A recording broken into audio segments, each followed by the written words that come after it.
sallallahu aleyhi ve sellem bir hadis-i şeriflerinde şöyle buyurmuşlardır. Doğan her çocuk İslam fıtratı üzerine doğar. Anne ve babası onu Yahudileştirir veya Hristiyanlaştırır. Bu hadis-i şerifte anlaşılan mesaj şudur.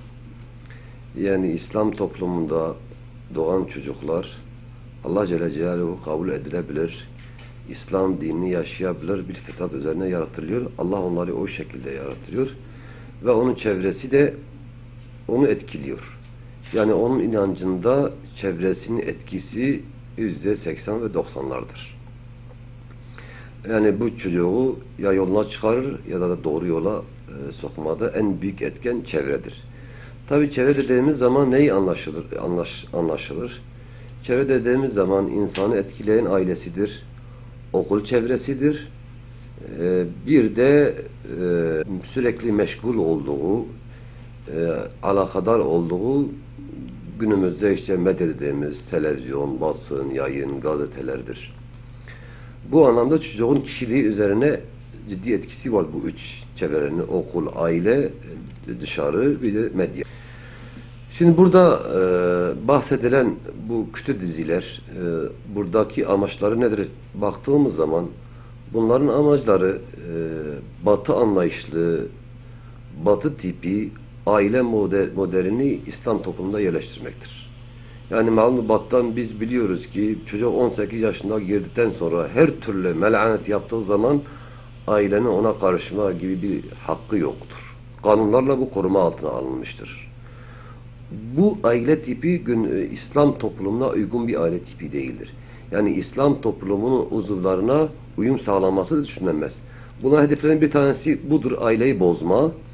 İkincisi bu yaptıkları dizilerle, çektikleri dizilerle bütün bu televizyon kanallarında, İslam dışı, İslam, gayri İslami televizyon kanallarında bu yaptıkları dizilerle özellikle gençlere bazı roller biçiyorlar. Yani model dediğimiz bazı insanları gençlere sunuyorlar ve gençlerin de onların model alınmasını istiyorlar.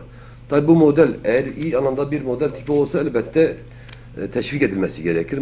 Ne yazık ki bu dizilerde örneklik teşkil etmek istedikleri model ise İslam dışı, bütün ahlaki erdemlerden soyutlanmış, ahlaksız bir model sunmaya çalışıyor. Bundan hedeflediği işte gençleri ve çocukları daha tazeyken, daha günahsızken onlara böyle kötü insanları model gösterip yolda çıkarmaktır.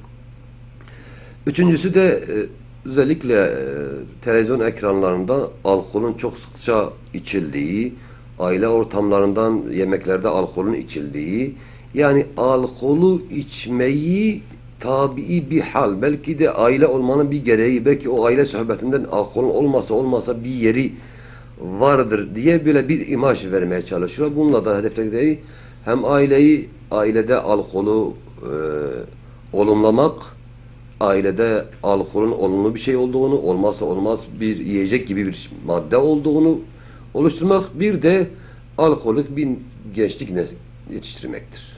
Bunun tabi tezahürü de toplumda rahatlıkla görebiliyoruz.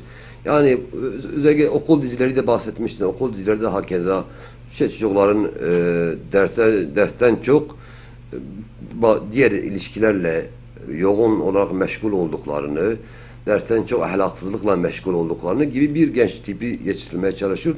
Bunların da hakikaten bir noktaya kadar başarı olmuşlardır. Yani toplumun aileyi hedef almışlar, ailen bir nebze olsa başarı olmuşlar. Çocukları hedef almışlar, çocuklarda da başarı olmuşlar. Günümüzdeki yansıması, tezahürü okullarda, ilkokuldan tutun ta üniversiteye kadar tamamıyla toplumu hedef almışlar. Bu hedefledikleri noktaya da bir nebze de başarı olmuşlar. Burada bizim sivil toplum üzerine düşen görevler ne olabilir diye bir soru sorduğumuzda, acaba biz ne yapabiliriz bu tahribata karşı? Yani malum bir Müslümanın bir görevi vardır. Her Müslümanın bir görevi vardır. Yani emri bil maruf ve nehy anil münker. Yani biz insanlara ikaz etmemiz lazım bu filmlere karşı, bu dizilere karşı, bu ahlaksızlığa karşı, bu yobazlığa karşı, insanları sömürü aracı haline getirmeye karşı insanları uyarmamız lazım.